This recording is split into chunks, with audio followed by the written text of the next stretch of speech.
إذا أنهينا بفضل الله عز وجل قبل الفاصل الكلام على الحروف المنطوقة الهجائية وأنها 29 حرفا، وبقي أن نتكلم على الحروف الأبجدية، يعني الحروف المكتوبة التي كانت تكتبها العرب وعددها 28 حرفا. بينا ما هو الحرف الناقص، حرف الهمزة الذي اخترع الخليل بن أحمد الفراهيدي له صورة.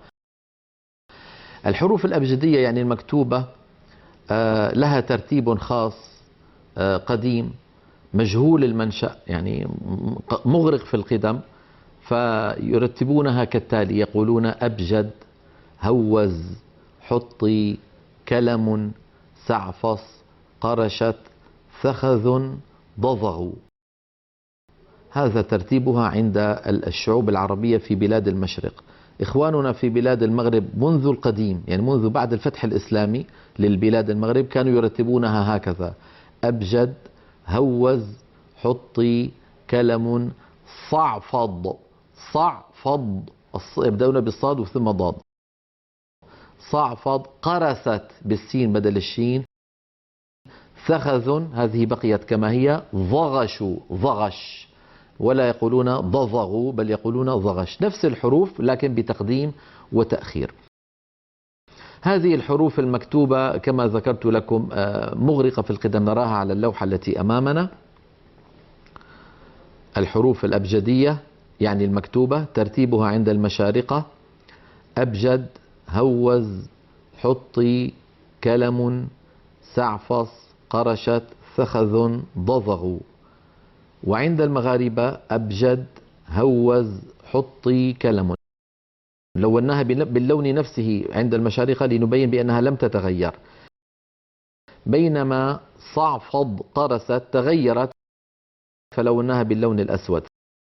ثخذ ما تغيرت فلوناها بالأزرق. ضغشوا لوناها بالأسود لأنها خالفت ضضغوا بالتقديم والتأخير. لاحظوا اللوحة إخوتي الكرام. أبجد هي التي يسميها الإنجليز ABCD أو بالفرنسية ABCD، وبالإنجليزية يقولون ABCD. كلم هي التي يسمونها بالفرنسية KLMN. KLMN هي كلم.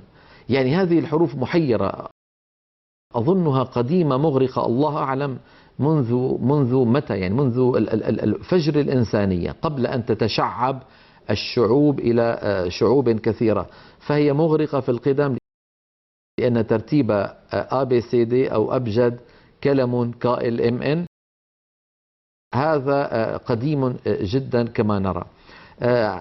بالنسبة للذين يشتغلون بعلم القراءات، على ترتيب المغاربة مشى الإمام الشاطبي، طبعا لأن الإمام الشاطبي مغربي ومن شاطبة، وشاطبة مدينة في الأندلس في إسبانيا، إلى الآن يسمونها شاطبة، وأحيانا ينطقونها خاطبة في اللهجات المعاصرة في إسبانيا. وقد زرت هذه المدينة ولم أرى فيها يعني شيئا من آثار المسلمين للأسف الشديد، رحم الله الإمام الشاطبي. فالإمام الشاطبي مشى في حرز الأماني على ترتيب المغاربة، وتبعه الإمام ابن الجزري مع أنه مشرقي دمشقي، تبعه في الطيبة حتى لا يسبب لبسا عند الطلبة. بهذا نكون إخوتي الكرام قد أفدتكم هذه الفائدة من حيث الحروف المنطوقة والمكتوبة، كيف تطورت كتابتها، ما حقيقتها.